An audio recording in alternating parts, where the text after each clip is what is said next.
എല്ലാവരും ഒരേ കളർ ഡ്രസ്സിൽ. കളർ കോഡ് ബ്ലൂ അതുകൊണ്ട്. അതെ, ബ്ലാക്ക് അല്ല, ബ്ലാക്ക് ബ്ലൂ പിന്നെ എന്തോ ഷെയ്ഡ്സ് ഓഫ് നൈറ്റ് എന്തോ ആയിരുന്നു. പിന്നെ ഒരു യൂണിറ്റ് പിടിച്ചതാണ്. 12th ബോട്ട്സ് ഒക്കെ ആയിട്ട് കുറച്ച് തിരക്കാണ്.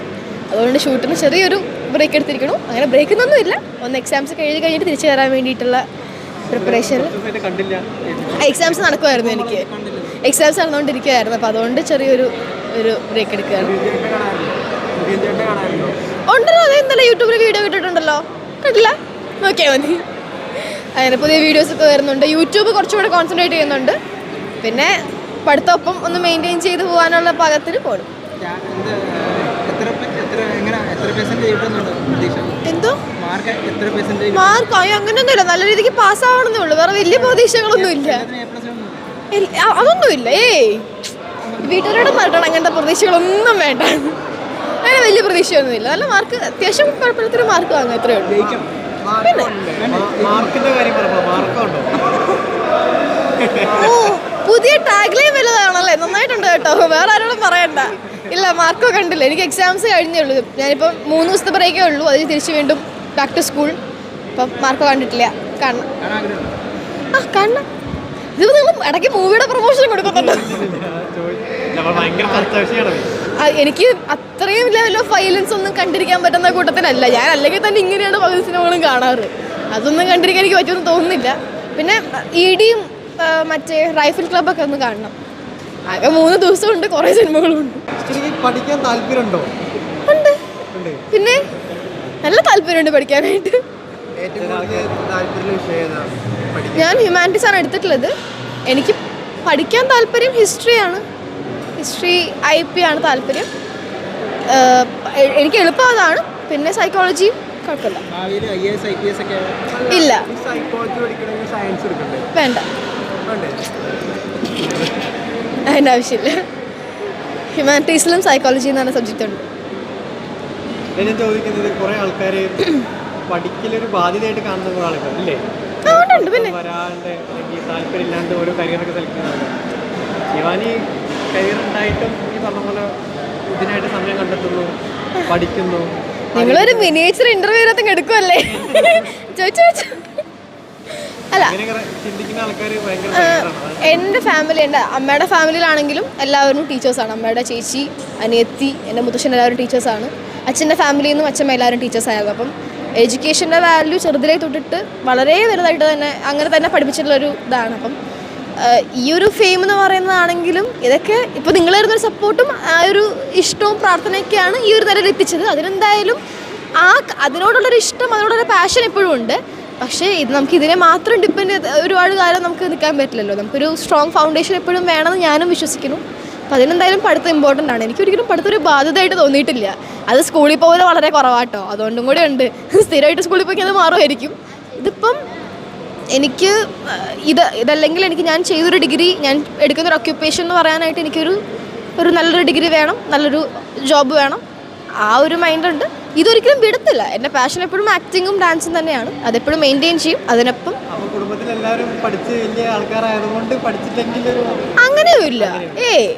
അവരെ പഠിച്ചില്ലാത്തതുകൊണ്ടൊന്നും എനിക്കില്ല. ഞാൻ പഠിച്ചാൽ എനിക്ക് കൊള്ളാം, അത്രേ ഉള്ളൂ. അങ്ങനെയുള്ളൂ. അല്ലാണ്ട് കുടുംബത്തിലെല്ലാവരും പഠിച്ചിട്ടുണ്ട്, അതുകൊണ്ട് ഞാൻ പഠിക്കണം എന്നൊന്നും.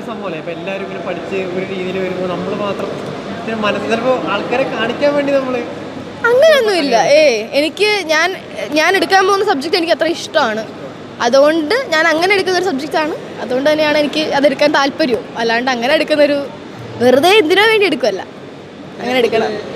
നെഗറ്റീവ് കമൻസ് ഒക്കെ വരാറില്ല, അപ്പം അതിനെ എങ്ങനെ കാണുന്നത്? കാരണം ഈ ഒരു ഫീൽഡിൽ നിൽക്കുമ്പോഴത്തേക്കും അതൊരു പാർട്ട് ഓഫ് യുവർ ലൈഫ് വേണമെങ്കിൽ പറയാം. അപ്പം അതിനെ എങ്ങനെ നോക്കി കാണും? നല്ല, അതായത് നല്ല കൺസ്ട്രക്റ്റീവ് ക്രിറ്റിസിസം ആണെന്നുണ്ടെങ്കിൽ തീർച്ചയായിട്ടും അതിനെ ആക്സെപ്റ്റ് ചെയ്യും. അത് വേണം. കാരണം അത് ഏതൊരു പേഴ്സണെയും അയാളുടെ എന്തൊരു കാര്യത്തിലാണെങ്കിലും എക്സൽ ചെയ്യാണ്ട് ഹെൽപ്പ് ചെയ്യുന്നത് നല്ല ക്രിറ്റിസിസമാണ്.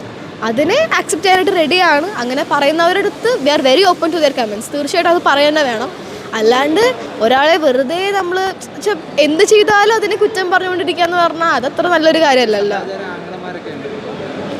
എനിക്ക് അങ്ങനത്തെ ആക്ച്വലി യൂട്യൂബിൽ ഇൻസ്റ്റയിൽ അങ്ങനത്തെ കമൻസ് പൊതുവേ കാണൽ കുറവാണ്. അത്യാവശ്യം എനിക്ക് തോന്നുന്നു അത്യാവശ്യം ഏജുള്ളവരാണെങ്കിലും നല്ല കമൻസ് ഇടുന്നവരാണ് കൂടുതലും. പിന്നെ അങ്ങനെ ഒരുപാട് മോശമായിട്ടുള്ള കമൻസ് ഉണ്ടെന്ന് നമ്മൾ ഒന്നില്ലെങ്കിൽ പറയും, ദൈവം ഇതിങ്ങനെ ഇടാണ്ടിരിക്കുക. അല്ലെങ്കിൽ നമ്മുടെ DMs ഉണ്ടല്ലോ, ഇൻസ്റ്റയിലാണെങ്കിലൊക്കെ DMs ഉണ്ട്, അവർക്ക് അവിടെ വന്ന് പറയണമെങ്കിൽ പറഞ്ഞോട്ടെ, നമ്മളത് കേൾക്കാം. അല്ലാണ്ട് ഓപ്പൺ ആയിട്ടുള്ള ഒരു പ്ലാറ്റ്ഫോമിൽ ഇടാണ്ടിരിക്കാൻ ശ്രമിക്കും, അല്ലെങ്കിൽ നമ്മൾ കമൻറ്റ് ഡിലീറ്റ് ചെയ്യും. അതിനാണല്ലോ ഓപ്ഷൻ തന്നേക്കുന്നത്. അങ്ങനെ പ്രഷറോട് എന്താണ്, നന്ദി എപ്പോഴും ഉണ്ട്. Thank you so much. അതായത് നിങ്ങളുടെ തരുന്ന സപ്പോർട്ടിനും ഇപ്പോഴും തരുന്ന സ്നേഹത്തിനും എല്ലാം ഒരുപാട് നന്ദിയുണ്ട്. Thank you. കാരണം നിങ്ങളുടെയൊക്കെ ആ ഒരു സപ്പോർട്ടില്ലെങ്കിൽ ഞങ്ങൾ ആരുമില്ല. അത് ഞാനെന്നല്ല, ഒരാർട്ടിസ്റ്റും ഇല്ല. നിങ്ങളുടെ ആ ഒരു സ്നേഹം തന്നെയാണ് അതിൻ്റെ ഏറ്റവും വലിയൊരു കാര്യം. അപ്പോൾ അതിനെപ്പോഴും നന്ദി. പിന്നെ ഈ ഒരു ചെറിയൊരു എക്സാമിൻ്റെ ബ്രേക്ക് കഴിഞ്ഞിട്ട് തിരിച്ച് ബാക്ക് ടു വർക്ക്സ്, ഉപ്പുമുളകാണെങ്കിലും മൂവീസും യൂട്യൂബൊക്കെ ആയിട്ട് വരുന്നുണ്ട്. അപ്പോൾ ഒരു 2 മാസം ടൈമേ ചോദിക്കുന്നുള്ളൂ. അപ്പോൾ അത്രയും നാൾ കഴിഞ്ഞിട്ട് വീണ്ടും കാണാം. അപ്പം ഇതേ സപ്പോർട്ടും ഇതേ സ്നേഹം തന്നെ എപ്പോഴും തരണമെന്ന് പ്രാർത്ഥിക്കുന്നു. പിന്നെ അവർ അതെ, അപ്പം അതിനെടുക്കുന്നൊരു ബ്രേക്കായിട്ട് മാത്രം കാണും, തിരിച്ചു വരും ബാക്ക് ടു അത്.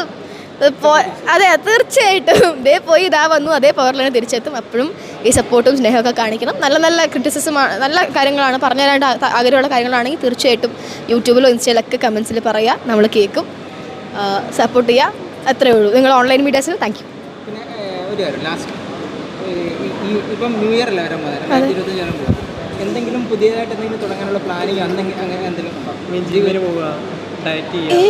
ചേട്ടാ, ഇത് കണ്ടിട്ട് ഞാൻ എന്ത് ഡയറ്റ് ചെയ്യാൻ? അല്ലെങ്കിൽ തന്നെ വീട്ടുകാർ മാക്സിമം ഫുഡ് കഴിപ്പിക്കാനാണ് ശ്രമിക്കുന്നത്. ഡയറ്റിങ് ഒന്നുമില്ല. പിന്നെ എനിക്ക് കുറച്ചും കൂടെ ഞാൻ പഠിത്തം ഫോക്കസ് ചെയ്തിരുന്നു. അപ്പം കോളേജിലൊന്ന് മറ്റേന്ന് വെച്ചാൽ ഒന്നില്ലെങ്കിൽ ഷൂട്ട് അല്ലെങ്കിൽ പഠിത്തം എന്നുള്ള രീതിയിലാണ് നിൽക്കാറ്. അപ്പോൾ ഇപ്പം പഠിത്തത്തിൽ ഫോക്കസ് ചെയ്യുന്നത്. അപ്പം കോളേജിൽ എത്തുമ്പോൾ കുറച്ചും കൂടെ രണ്ടും ഈക്വലി ബാലൻസ് ചെയ്യാൻ പറ്റണം എന്നുള്ളൊരു അതുണ്ട്. ഡാൻസിന് കുറച്ചും കൂടെ ഫോക്കസ് ചെയ്യാൻ പറ്റണം എന്നും പ്ലാൻ ചെയ്യാനുണ്ട്. 100 കോടി പടം വേണമെന്നൊന്നും ആഗ്രഹിക്കുന്നില്ല. പക്ഷേ ആൾക്കാർക്ക് ഇഷ്ടപ്പെടുന്ന ഒരു നല്ല ക്യാരക്ടർ ചെയ്യാൻ പറ്റണമെന്ന് ആഗ്രഹമുണ്ട്. നല്ലൊരു, അതായത് ശിവ പോലെ തന്നെ ആൾക്കാരുടെ ഉള്ളിൽ എന്നും അവർക്ക് ആലോചിക്കുമ്പോഴത്തേക്കും ഭയങ്കര ഹാപ്പിനെസ് തോന്നുന്നു, അല്ലെങ്കിൽ അവർക്ക് വീണ്ടും വീണ്ടും കാണാൻ തോന്നുന്ന ഒരു നല്ല ഫ്രഷ് ക്യാരക്ടർ ചെയ്യണമെന്ന് ആഗ്രഹമുണ്ട്. ദൈവസമാധാനം സഹായിച്ച് ഇൻഷാല്ലാ നടന്ന സന്തോഷം. എല്ലാവരും പ്രാർത്ഥിക്കുക, അത്രയേ ഉള്ളൂ. അപ്പോൾ എല്ലാവർക്കും, എല്ലാ പ്രേക്ഷകർക്കും merry Christmas and happy new year. Thank you.